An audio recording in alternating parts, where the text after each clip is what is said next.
Hey everybody, in this video we're going to do some centripetal force, uniform circular motion, practice problems. So let's get to it. A homemade yo-yo is swung around in a vertical circle at a constant speed. The speed is gradually increased until the yo-yo string reaches a maximum tension and breaks. Where along the arc is the yo-yo most likely to break? Well, it's most likely to break when our tension is greatest. So when T is greatest. So let's think about what's happening here. If we're moving at a constant speed, we have a constant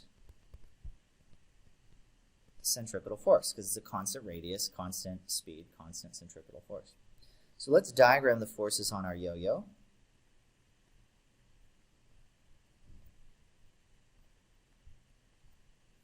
At different points along this loop. So at the bottom, we have two forces acting. Tension has to pull up, and gravity pulls down. Over on the right side, we have gravity pulling down, and tension pulling to the left. At the top, we have gravity pulling down, and tension also pulling down. Here we have tension pulling to the right and gravity pulling down. So in which of these scenarios does tension have to be the greatest? Well, the key here is the net force is equal in every location because we have a constant centripetal force. So at either side on the left and right, let's label these positions 1, 2, 3, and 4. At positions 1 and 3, the centripetal force is just equal to the tension.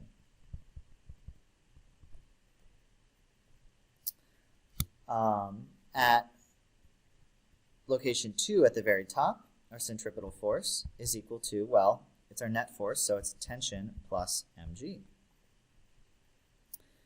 So if you think about it, at 2, tension does not have to do as much work because gravity is contributing to some of the centripetal force. And if we solve for tension, it's going to be our centripetal force minus mg. So it's going to be less than 1 and 3. If we look at location 4, tension pulls up. So in order to keep that yo-yo moving in a circle, it has to pull harder because it has to overcome gravity. And then in addition, it has to pull harder to hold it in centripetal motion. Mathematically, we could say the centripetal force is tension minus mg. And if we solve for tension, we get tension is the centripetal force plus mg. So we can see that the tension is the largest at location 4. The answer is at the bottom of the arc. That's always going to be the case if it's at least if it's at a constant speed. A 0.10 kilogram yo-yo is swung around a vertical circle. Its string will break when the tension reaches 220 newtons. How fast must it be swung for the string to break at the very top of the circle? How fast must it be swung to break at the bottom of the circle? So let's actually do some calculations here. At the top of the circle, our yo-yo is going around with some velocity v, and it's in circular motion. The forces acting on the yo-yo are, I'm going to do a diagram down. Actually, I'll just do it down here. We have mg down, and we have the tension pulling down. So if we want to find the speed that it will break at, let's set up our centripetal force formula. Centripetal force equals mv squared over r. Oh, you know what? We do not have enough information to solve this because we aren't given that the string is 1.1 meter. So let's just add that in there. The string is 1.1 meter. So that will give us the radius of our circle, r. We know the mass of our yo-yo, m. And we know that the string breaks at 220 newtons. So that's Fc, our centripetal force. We want to find the speed that it breaks. Actually, that's not correct. The tension is 220 newtons when it breaks. But our centripetal force is not the tension. our centripetal force is equal to the tension plus mg, because we have this combination of forces pulling it towards the center. So if this is our equation, we know everything but v. We need to solve for v. We can plug in our numbers if we want. 0.10 kilogram times v squared is unknown over our distance, 1.1 meters, equals tension, which is 220 newtons, plus mg, 0.1 kilograms times 9.81 meters per second squared. I'm going to go up here for the next little bit. Simplify that. 0.1 over 1.1 is 0.0909.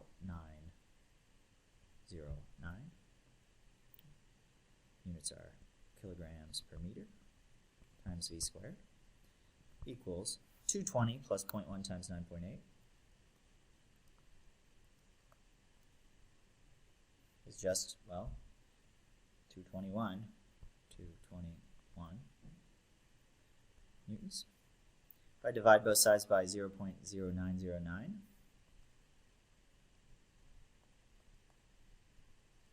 I get v squared equals 2.43 times 10 to the 3 meters squared per second squared, which implies that v is the square root of that. So square root both sides. I get 49 meters per second. That's quite fast. That's about over 100 miles per hour. So that is, that's probably not going to break anytime soon. We also need to figure out how fast it must break at the bottom of the circle. Let's start with the free body diagram. We have mg pulling down. We have tension pulling up. And so we know our net force is the centripetal force, so we could say mv squared over r, and our net force is T minus mg. I'm going to solve using variables, so I'm going to multiply by r and divide by m. I get v squared equals r over m times the quantity T minus mg. And if I square root both sides, I'll have solved for v. Square roots cancel the square.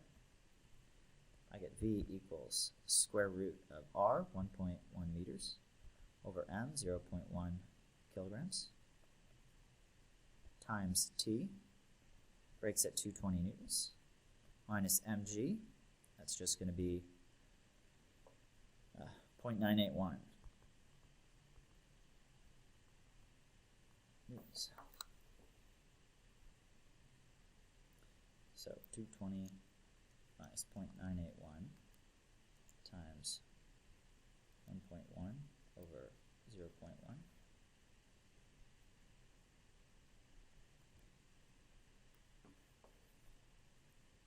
I'm getting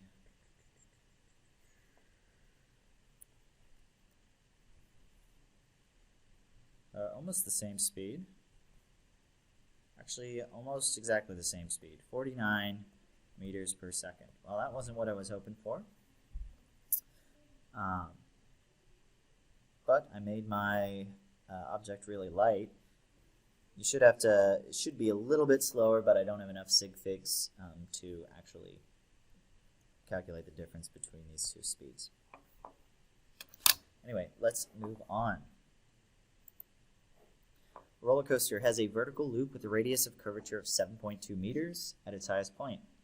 How fast must the roller coaster train be going at the top of the loop to stay on the track?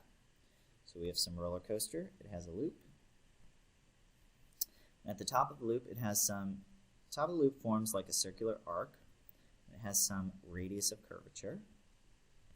Even if the whole loop isn't a circle, we can model that very top as the arc of a circle.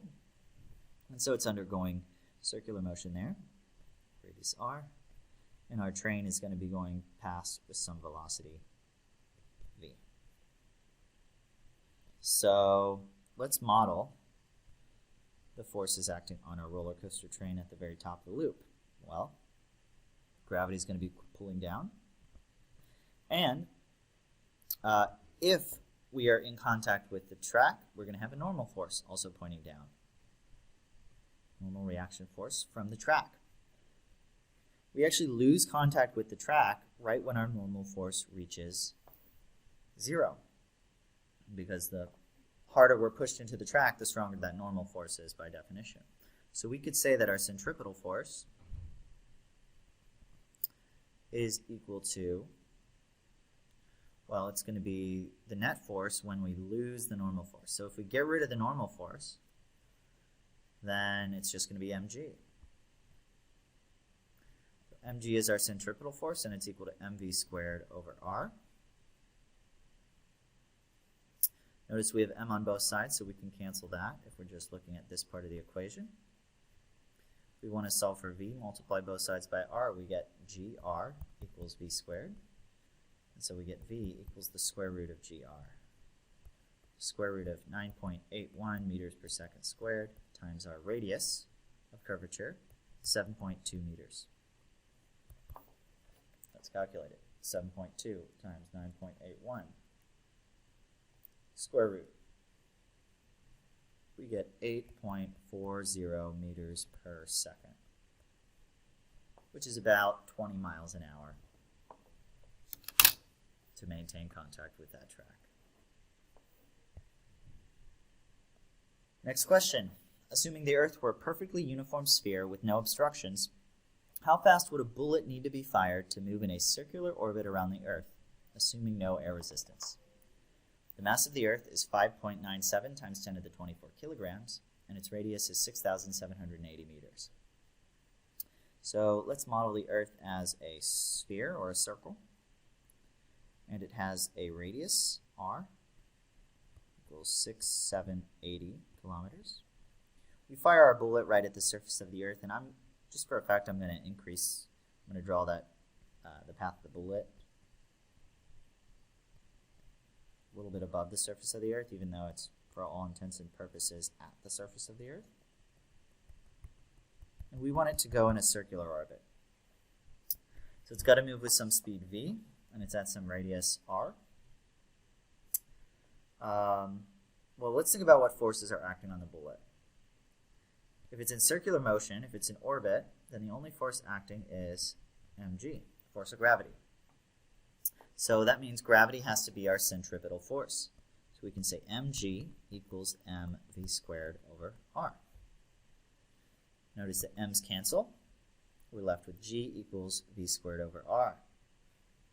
And again, we can solve for v. We get v equals square root of g times r. Notice that the mass of the Earth is totally unnecessary here, and the mass of the bullet also doesn't affect this at all. It doesn't determine this. The square root of 9.81 meters per second squared times our radius. But we need to convert that radius to meters, so it's going to be 6,780 times 10 to the 3 meters. We plug that in, 6,780 times 10 to the 3 times 9.81, and the square root of that answer gives us our velocity, our speed, and it ends up being